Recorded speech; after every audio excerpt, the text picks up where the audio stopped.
అందరికీ నమస్కారం. నా పేరు రామకృష్ణ. నేను హైదరాబాద్ గవర్నమెంట్ డిగ్రీ కాలేజీలో BA సెకండ్ ఇయర్ చదువుతున్నాను. అయితే ఈరోజు మా టీం అందరం కలిసి తీసుకున్న టాపిక్ మహాలక్ష్మి ఉచిత బస్సు పథకం గురించి అధ్యయనం చేశాము. సామాజిక విద్యార్థిగా సమాజంలో జరుగుతున్న ప్రతి ఒక్క అంశం గురించి తెలుసుకోవడం మాకు ఎంతో అవసరము. అయితే ప్రైవేటు రవాణాతో పోల్చుకుంటే ప్రభుత్వ రవాణా ఎంతో చౌకైనది. అయితే ఈ ఉచిత బస్సు పథకం ద్వారా మహిళలకు ఎంతో లాభం ఉంటుంది. అయితే జీరో టికెట్ వల్ల మహిళలకు ఆర్థిక ఉపశమనం లభిస్తుంది. ప్రభుత్వ రవాణా వ్యవస్థ ఎంతో చౌకైనది, సురక్షితమైనది, ఎంతో భద్రతతో కూడుకునేది. అలాగే కాలుష్యాన్ని తగ్గిస్తుంది, రద్దీ కూడా తగ్గిస్తుంది. Thank you. నా పేరు డిగ్రీ సెకండ్ ఇయర్ చదువుతున్నా హైదరాబాద్ కాలేజ్లో. మేము తీసుకున్న ఈ మహాలక్ష్మి పథకం ఉచిత బస్సు గురించి, దీంట్లో మహిళల గురించి ముఖ్యంగా ఉద్దేశించి తెలంగాణ ప్రభుత్వం దీన్ని ఏర్పాటు చేయడం జరిగింది. జీరో టికెట్ వలన మహిళలు ఉచితంగా ఎక్కడికైనా వెళ్ళి వాళ్ళ అవసరాలు తీర్చుకోవడానికి ముందుకు రావడం కోసం ప్రభుత్వం ఎంతగానో కృషి చేసి దీన్ని ఏర్పాటు చేయడం జరిగింది. అన్ని రంగాలలో మహిళలు ముందుకొచ్చి వాళ్ళ అవసరాలు తెలుసుకొని ఇతరుల మీద ఆధారపడకుండా వాళ్ళ పనులు వాళ్ళు నెరవేర్చుకోవడానికి ఉపయోగకరంగా ఉంది. ఈ జీరో టికెట్ అనేది ట్రాన్స్జెండర్కి కూడా ఉపయోగపడుతుంది.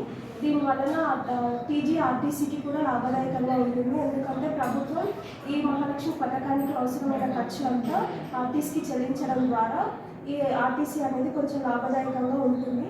కొంత మేరకు ఇబ్బందిగా ఉన్న అన్ని మహిళలు బయటికి వచ్చి వాళ్ళ అవసరాలు తీసుకోవడానికి ఉపయోగకరంగా ఉంటుందని దీన్ని ఏర్పాటు చేయడం జరిగింది. అందరికీ నమస్కారం. నా పేరు జీ శివశంకర్ సార్. నేను BA ఫైనల్ ఇయర్ ఐతనగర్ డిగ్రీ కాలేజ్లో చదువుతున్నాను. మేము తీసుకున్న మహాలక్ష్మి ఫ్రీ బస్ ఉచిత బస్సు మీద మేము అధ్యయనం చేయడం జరిగింది. మేము 5 కలిసి ఒక్కొక్కరు 20 మందిని ఇన్వెస్టిగేషన్ చేయడం జరిగింది.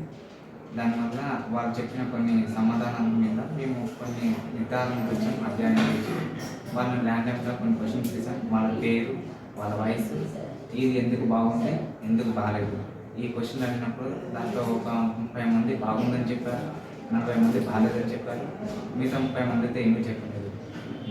బాగున్న వాళ్ళని మేము ఎందుకు బాగుంది, ఎందుకు బాగాలేదని అడగడం జరిగింది. వాళ్ళు కొద్దిగా ఉచిత బస్సు పెట్టడం వల్ల స్త్రీలకు కొద్దిగా ఆర్థిక లాభం వచ్చింది, కొద్దిగా వాళ్ళకి శ్రమ తగ్గింది, అన్ని రంగాల్లోకి ముందుకు వస్తున్నారు. పట్టణంకి రావాల్సిన పల్లెటూరు వాళ్ళు పట్టణంకి వస్తున్నారు. అలా రావడం వల్ల ఆర్థికంగా వాళ్ళకి ఉపాధి పెట్టినట్టయింది. Thank you very much. అందరికీ నమస్కారం. నా పేరు సాక్షి. నేను హైదరాబాద్ డిగ్రీ కాలేజ్లో degree BA second year EPP చదువుతున్నాను. ఈ అధ్యయన ప్రక్రియలో మేము సర్వే చేసిన ప్రకారం ప్రజల నుండి మేము గ్రహించింది ఏమిటంటే, ఈ ఫ్రీ బస్ ద్వారా మహిళలకు అనేది గౌరవం లేకుండా పోతుంది. మహిళలకు గౌరవం ఉండాలంటే ఎంతో కొంత డబ్బు చెల్లించి ఈ టికెట్ని తీసుకొని ఉంటే బాగుంటుంది అని ప్రజల యొక్క ఉద్దేశంగా మేము భావిస్తున్నాము. ఇంకా ఏంటంటే, ఈ ఫ్రీ బస్ ద్వారా పురుషులకు అనేది చాలామందికి ఇబ్బంది కలిగిస్తుంది. ఇలా కాకుండా వాళ్ళకు కూడా సపరేట్గా ఏదైనా బస్సులు కల్పిస్తే బాగుంటుంది అనేసి ప్రజలు చెప్పారు. ఇంకా ఏంటంటే, ఈ మహిళలకు కానీ పురుషులకు కానీ ఎంతో కొంత డబ్బు చెల్లించి టికెట్ ఉంటే బాగుంటుంది అనేసి, ఇంకా ఈ ఫ్రీ స్కీమ్ ద్వారా చాలామంది ఉపాధి కానీ కోల్పోవడం జరుగుతుంది. ఆటో వాళ్ళు కానీ, ఇంకా క్యాబ్ డ్రైవర్లు కానీ చాలామంది ఇలా ఉద్యోగంతో సఫర్ అవుతున్నారు. ఇంకా ఏంటంటే, ఈ ఫ్రీ బస్ అనే కంటెంట్ ఏదైతే ఉందో ఇది అందరి మహిళలకి కాకుండా చదువుకునే విద్యార్థులకి కానీ, వికలాంగులకు కానీ, గర్భిణీ స్త్రీలకు కానీ ఉంటే బాగుంటుంది అనేసి ప్రజలు వాళ్ళ ఉద్దేశంగా భావించి చెప్పారు. Thank you. అందరికీ నమస్కారం. నా పేరు షేక్ ఖలీల్ పాషా. నేను హైదరాబాద్ గవర్నమెంట్ డిగ్రీ కాలేజ్లో ఫైనల్ ఇయర్ చదువుతున్నాను.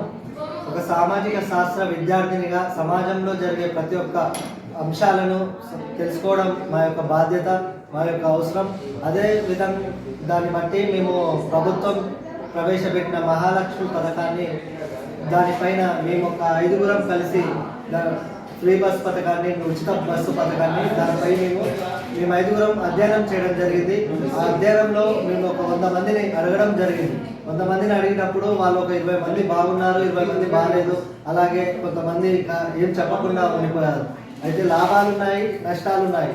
మనకు ఇప్పుడు ఫ్రీ బస్ ద్వారా, ఉచిత బస్సు ప్రయాణం ద్వారా మాకు లాభాలు ఉన్నాయని కొంతమంది చెప్పడం జరిగింది.